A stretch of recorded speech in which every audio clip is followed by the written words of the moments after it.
राम राम मित्रांनो, कशा आहात? तर मित्रांनो, म्हणजे बऱ्याच दिवसापासून सोनाला एक वस्तू मागवायची होती ऑनलाईन. तर ती वस्तू काय आहे तुम्हाला लवकरच दाखवतो. पण तर म्हणजे त्या अगोदर काय बोलायचं आहे मला. तर मित्रांनो, म्हणजे सोनाला काय आजार आहे तुमच्यापैकी बऱ्याच समजा आमचे जे काही जुने सबस्क्रायबर सगळ्यांना माहिती आहे जवळपास. परंतु काही नवीन समजा आपले व्हिडिओ पाहणारे असतील तर त्यांना माहीत नसेल. तर मित्रांनो, सोनाला जो काही आजार आहे त्या आजाराचा कुठे इलाज नाही, दवाखान्यात नाही, कुठंच नाही, काहीच नाही. आयुर्वेदामध्ये भरपूर आम्ही इलाज केले, समजा इकडं तिकडं बऱ्याच ठिकाणी गेलो, पण काही कुठं फरक पडला नाही. परंतु म्हणतात ना की सगळे इलाज करून माणूस ज्यावेळेस थकतं आणि सगळीकडून ज्यावेळेस निराशा येते त्यावेळेस फक्त एकच मार्ग असतो माणसाकडं, तो म्हणजे भगवंताची भक्ती.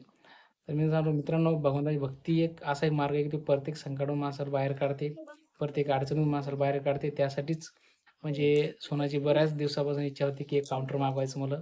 तिला नामस्मरण करायसाठी तिला काउंटर पाहिजे होतं. ती म्हणायची मला की एक काउंटर आणा, काउंटर आणा. पाहिल्यामुळं ती बऱ्याच दिवसांमुळे काउंटर मागायची. तर ती म्हणायची मला एक काउंटर घेऊन या नामस्मरण करायसाठी. तर हे पहा, पाहिलं ना. तर मी नामस्मरण करायसाठी तिला काउंटर मागवलं होतं ऑनलाईन. तर त्या सगळ्या डिलिव्हरी झाली. आणि त्याचबरोबर हे पहा एक म्हणजे रामनाम म्हणून एक हे पहा लेखन पुस्तिका म्हणून एक पुस्तक आहे. रामनाम लेखन पुस्तिका म्हणून एक म्हणजे पुस्तक आहे समजा रामनाम लिहायचं. तर पुस्तक आणि एक काउंटर हे आलंय, ऑनलाईन बोलवलं होतं आम्ही. तर ते आलं.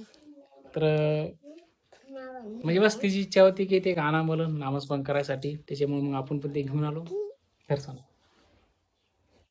तर असं आहे मित्रांनो, जीवनात दुःख भरपूर आहे, संकट भरपूर आहे, पण आनंदी आहे. का? कारण की सुखी परिवार आहे आपला. काय टेन्शन आहे, मस्त काम करत होतो, काय अडचण नाही. मस्त कामाला जायचं, पैसे आणायचे, खायचं, निवांत राहायचं, काय ताणतणाव नाही, काहीच नाही. छोट्या परिवारात खुश आहे मी. आणि आता फक्त सोनाची, बस आता सोन्याची इच्छा पूर्ण केली, त्याच्यामुळे तिला तिथंच आनंदाचा दिवस आहे मित्रांनो.